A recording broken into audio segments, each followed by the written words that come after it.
Yeah, from a really early age. Both my parents are educators, and so a lot of our conversations at the dinner table from a young child, we were talking about leadership and culture and the impact that teachers can have on the people that they work with. And so growing up, a lot of people were watching the players. I was often watching the coaches and saying, hey, that's something where I could make a big impact. And so as I grew up, and I got closer to it, and I had mentors and leaders in my life that were coaches, I said, I think that's what I want to do with my life. So coaching, teaching, whatever it might be, to me it's all the same. It's how do you make an impact on other people, and that's what I've aspired to do for a long time.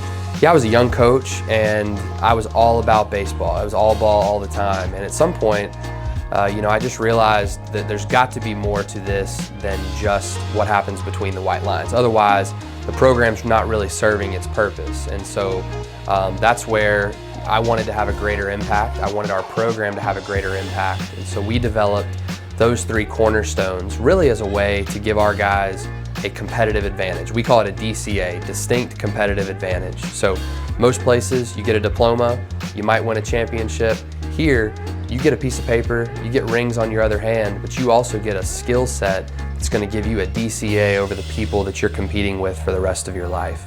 Yeah, I think I call it being backstage and watching the performer do their thing, right? So the performer goes out and you get to work with them, you have the hard conversations, you see them toil with sweat for years, and then to see it pay off and to see them go out and take their bow, to me, that's the most rewarding part of coaching, is you get to see those guys go to a place that they probably didn't think that they could go on their own. And as a coach, to be a part of that process and to watch them take the bow at the end of the day, super rewarding. Yeah, there's a lot of people that I would sort of put on my Mount Rushmore of coaches.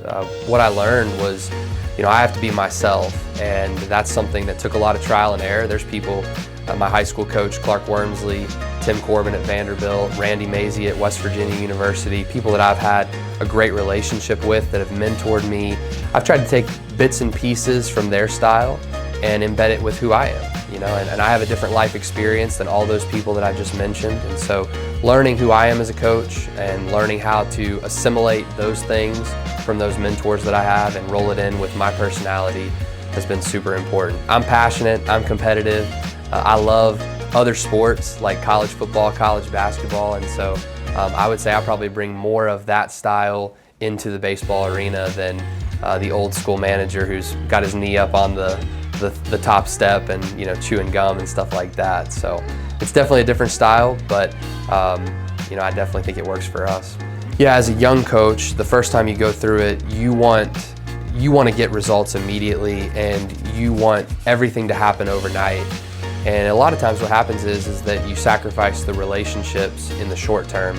And so I think this time around, one of the things I'm focused on is how can we build something that's stable and sustainable. Those are the 2 things that I'm really focused on. And with that, enjoying the relationships, enjoying the journey of developing those relationships with our student athletes. And I believe that when you have great people and you have great process, the product will follow.